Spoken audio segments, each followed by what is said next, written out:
ထမင်းကိုလက်နဲ့စားတာကဇွန်းနဲ့စားတာထက်ပိုကျန်းမာစေသလားအကိုတို့ရေထမင်းကိုဇွန်းနဲ့မစားဘဲလက်နဲ့နေပြီးစားတာဟာပိုပြီးအရသာရှိုံတင်မကပဲကျန်းမာရေးအတွက်ပါပိုကောင်းစေတယ်ဆိုတာသိကြလားအာရှရိုးရာယဉ်ကျေးမှုနောက်ွယ်ကသိပ္ပံနည်းကြအချက်လက်တွေကိုအခုပဲဖော်ထုတ်ပေးသွားမှာပါ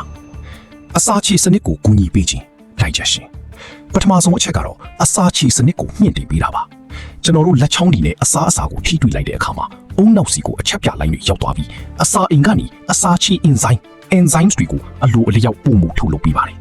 ဒါကြောင့်အစာကြည့်လွယ်စီပြီးရင်ပြည့်ရင်ကယ်ဖြစ်တာကိုယုံနေစေပါတယ်အဝလွန်ခြင်းကိုကာကွယ်ပေးခြင်း obesity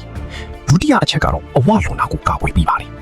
ဇွန်းနဲ့စားရင်အစာကိုမြန်မြန်စားမိတတ်လို့ဘိုက်ပြေမှမသိပဲအများကြီးစားမိသွားတတ်ပါတယ်လက်နဲ့စားတဲ့အခါမှာတော့ပူပြီးတတိပြုမိပြီးဖြည်းဖြည်းချင်းပဲစားဖြစ်တာကြောင့်အလွန်အကျွံစားမိတာမျိုးမရှိတော့ပဲကိုယ်အလေးချိန်ကိုထိန်းမိပေးပါတယ်စီးချိုယောဂကာကွယ်ခြင်းနဲ့အပူဒဏ်သိရှိခြင်း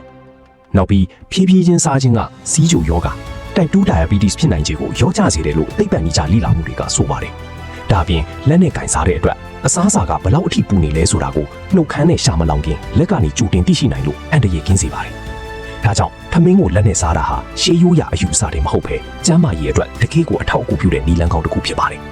အကိုတို့ရောထမင်းစားရင်လက်နဲ့စားရတာကိုပိုသဘောကျလားဇွန်းနဲ့စားရတာကိုပိုသဘောကျလား comment မှာပြောခဲ့အောင်နော်